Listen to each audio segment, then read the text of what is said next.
From the fridge to the furnace, Mainers use it every day. Sometimes it's not until the lights go out that you realize just how much power and the people who deliver it matter. Now, a chance to flip the switch and make history. Pine Tree Power is about bringing our control of our electric grid back home. A first of its kind, state-level public power company could have far-reaching effects for ratepayers and the two legacy utilities that would be forced out of Maine. The Pine Tree Power proposal, if it passed, would fundamentally change a huge part of our economy forever. Soon, it will be up to voters. We don't know. This has never been done on this scale. The I-Team presents Your Voice, Your Future, Maine's Power Struggle. Mainers have a huge decision to make at the ballot box this fall. Who will deliver electricity across the state? Will voters stick with what they know or try something completely different? We're on your side, breaking it all down to inform and empower you at the polls. Thanks for joining us. I'm Marissa Bodner. And I'm Dan Lamparello. This is what you'll see on the ballot come November 7th. Question 3 asks voters, do you want to create a new power company governed by an elected board to acquire and operate existing for-profit electricity transmission and distribution facilities in Maine? That may sound complicated, and it is. There's a lot to unpack here. That's why the I-Team is working to cut through the noise to bring you the facts and what's still unknown about this proposal. You may be wondering how we got here in the first place. It all started back in 2019 amid frustrations with Central Maine Power. Reporting by the CBS 13 I-Team prompted a state investigation into CMP, which found the company mismanaged the rollout of its new billing system, causing tens of thousands of billing errors. That's when former Democratic lawmaker and outspoken CMP critic Seth Berry began calling for change. We couldn't do any worse than what we have now. It's the right time because Mainers are fed up. After lawmakers passed Berry's bill in 2021, hoping to put it on the ballot, Governor Janet Mills vetoed it. I share the frustrations surrounding the service and performance of Maine's current largest utilities. But I'm deeply concerned that this bill presents a rosy solution to a complicated problem. Last year, state regulators determined CMP had made significant improvements to billing accuracy and customer service. Still, the fight for public power continued. Today, we are here to take back our money and to take back our power. Last fall, supporters gathered enough signatures to put it to you, Maine voters. If Mainers vote yes on question 3, they'd make history. The first of its kind plan would create a state-level public power company through a complete takeover of Maine's two legacy utilities, Central Maine Power and Versant Power. A yes vote would form the Pine Tree Power Company that would still be tasked with operating, maintaining, and upgrading the power grid. To do that, Pine Tree Power would buy out all of CMP and Versant's assets. And while it's still not clear how much that will cost, the new utility would pay for it by borrowing billions of dollars against future revenue. Pine Tree Power supporters say as a nonprofit, it could qualify for lower interest loans that would be paid back through ratepayer revenue with no taxpayer dollars being used. Pine Tree Power would be independent of the state and instead be operated by a 13-member board. 7 members would be elected by Maine voters. They would then appoint another 6 members who have been labeled as expert advisors. To run the grid and continue supplying electricity, the board would also be tasked with appointing Pine Tree Power senior leadership and hiring a private grid operator to oversee the day-to-day operations like billing, metering, and customer service. That operator would be chosen through a competitive bidding process, and the new utility would still be overseen by the Maine Public Utilities Commission. If Mainers vote no, they're choosing the status quo. Everything would stay the same. Since utilities are complex, here's what that looks like. Right now, you get to choose who supplies your power, but not who delivers it. Delivery is a monopoly in Maine, since those utilities are responsible for all the infrastructure, from substations and transmission lines to distribution lines and poles, plus the meters that connect to your home or business. So if question 3 fails, most Mainers would continue to get their electricity from one of the 2 largest companies. Central Maine Power serves more than 600,000 customers in central and southern Maine. Versant, formerly Emera Maine, delivers power to more than 165,000 customers in northern and eastern Maine. Combined, they serve about 97% of the state. Both are investor-owned utilities, or IOUs for short. CMP is a subsidiary of Avangrid, owned by the Spain-based Iberdrola. Its primary shareholders include the governments of Qatar and Norway. Versant is owned by Enmax, whose sole shareholder is the city of Calgary in Canada. They're regulated by the Maine Public Utilities Commission, which establishes rates and makes sure the companies are meeting service standards. So why do backers of this referendum want to make such a drastic change to how electricity in Maine is managed? Well, they say it comes down to three major issues that need to be fixed: rising electric rates, customer service, and overall reliability of the grid. The Pine Tree Power campaign argues that Mainers are fed up with their electric providers and should have more of a say in how the utilities operate and are held accountable. It's a lot like buying a house instead of continuing to rent an expensive apartment, enriching a landlord while we get nothing. We'll be able to save money immediately in our rates because we're not sending money to out-of-state corporations. Campaign Chair Al Cleveland points out that both of Maine's legacy utilities are foreign-owned. The campaign argues those investor-owned companies don't put Mainers first, which they believe has led to years of poor customer service ratings and reliability issues. In recent years, both CMP and Versant ranked at or near the bottom of a nationwide customer satisfaction survey. The campaign claims a locally owned and managed utility could be more responsive to customers while providing better service and at lower rates. Pine Tree Power is about bringing our control of our electric grid back home to our communities. Opponents say Mainers should stick with what they know, calling this a gamble and a big one. Above all else, they point to the cost. The loudest voices against this are the two utilities that will be bought out, CMP and Versant, both funding campaigns against Question 3. They estimate the total acquisition cost of the companies to be around $13.5 billion and say Pine Tree Power would start out in massive debt to pay for it. $13.5 billion is a big number. That is a big mortgage. And it's a mortgage that not only all of us here will have to pay, but probably our kids and our children's children too. That's a generational debt that they want Mainers to take on. Willie Rich with Maine Affordable Energy says a takeover would almost certainly end up in court, adding more money and time.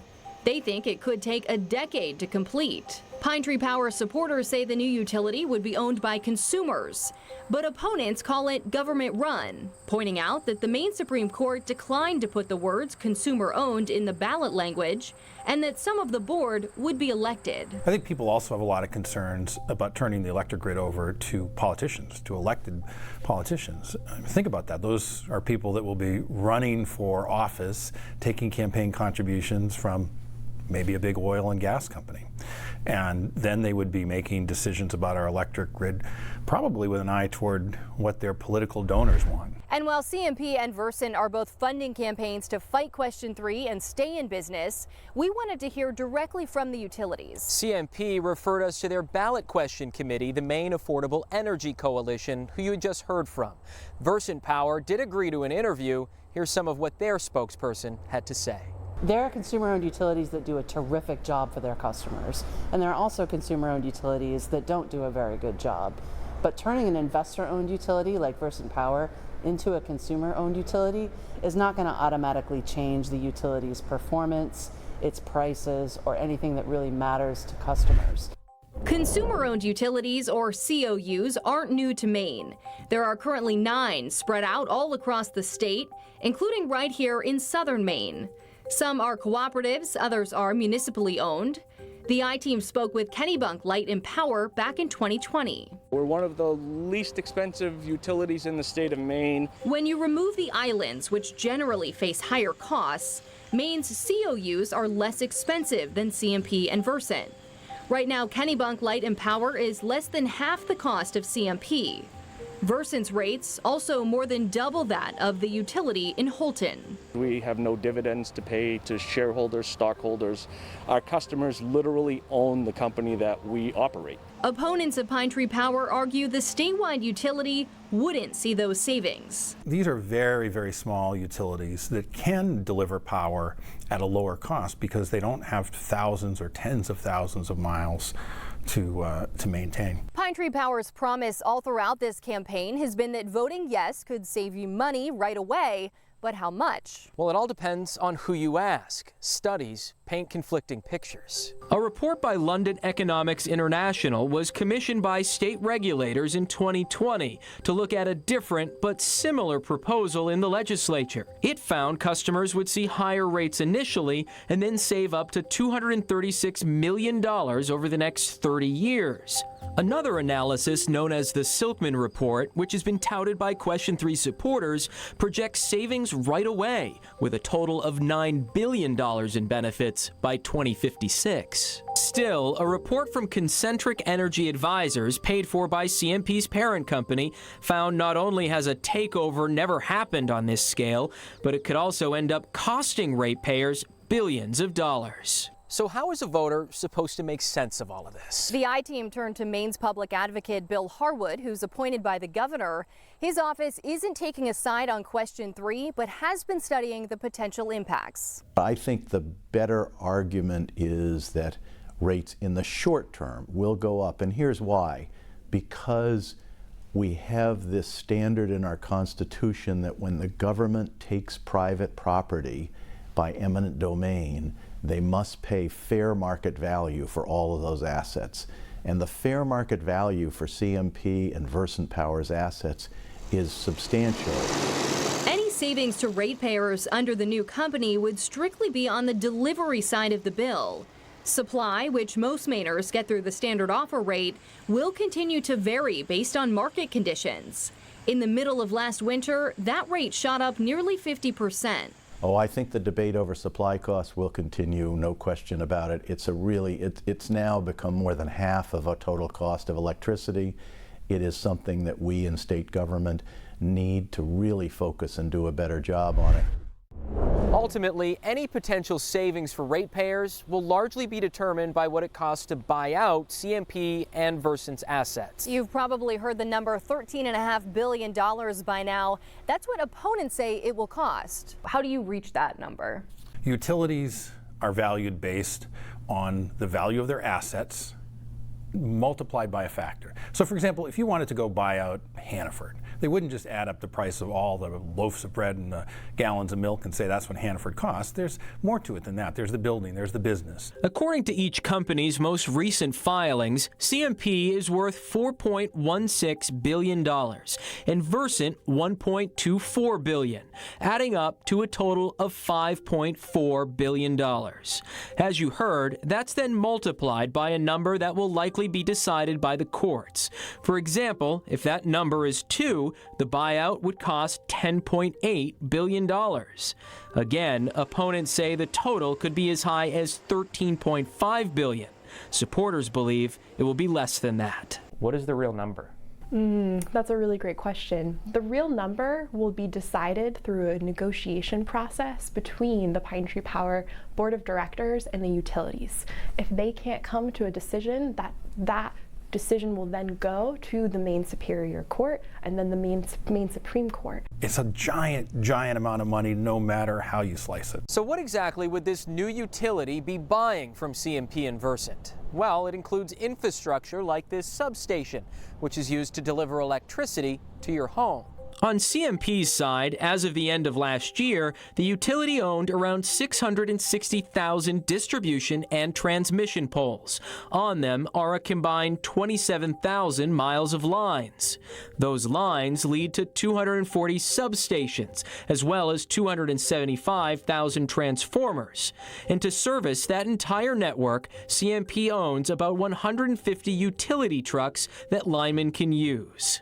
In Versant's network, electricity is delivered to homes with the use of 216,000 poles, which carry about 7,600 miles of line.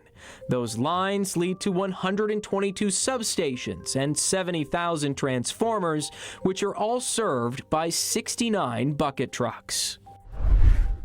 Those are the largest assets involved in a buyout, and in many communities, like right here in Lewiston, this infrastructure tops their tax base. Right now, Central Maine Power is one of Lewiston's top 2 taxpayers, making up more than 7% of its tax base. Opponents question whether that tax money might stop flowing to local cities and towns. But the I-Team looked through the full text of the Pine Tree Power proposal, which says the company is subject to property taxation pursuant to the laws of the state and must pay property tax in the same manner as an investor-owned transmission and distribution utility. The state, however, would take a hit. The fine print says Pine Tree Power's income would be exempt from all taxation.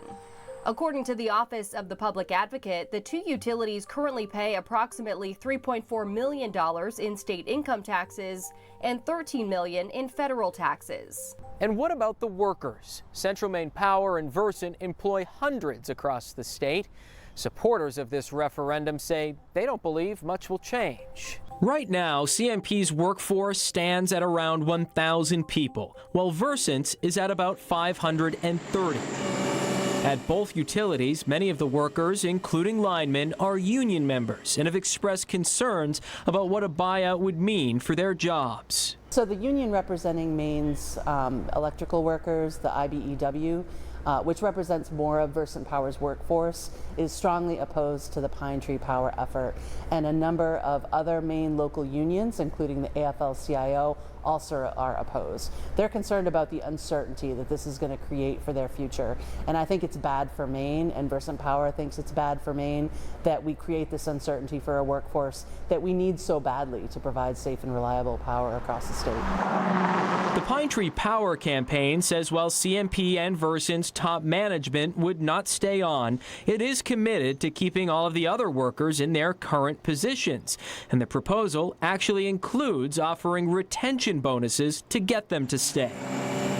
They also claim because the new utility would be managed by a private company, union members wouldn't lose any of the labor rights they currently have. And the reason we have the private management company to be running the workforce is because we wanted to make sure that IBEW would continue its right to strike, continue its ability to organize, and to strengthen protection for workers. We believe we'll see that. Speaking of that private company, they'll be hired to run the day-to-day operations of the proposed new utility. And according to the fine print, there could be more than one hired in different parts of the state. They'll be selected through a competitive bidding process that takes into consideration things like cost, experience, and overall track record. Could CMP be that private grid operator? There's actually language in the proposal that asks about if a utility is fit to serve.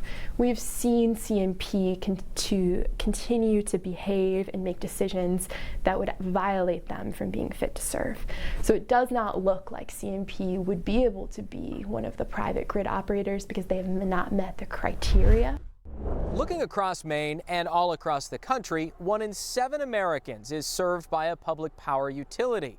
That's according to the American Public Power Association. That includes about 2,000 communities in nearly every state. Nebraska is the only state where all power is consumer-owned and has been since the 1940s.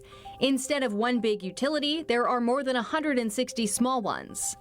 More recently, there have been buyouts of investor-owned utilities like what's being proposed in Maine, but never one of this scale.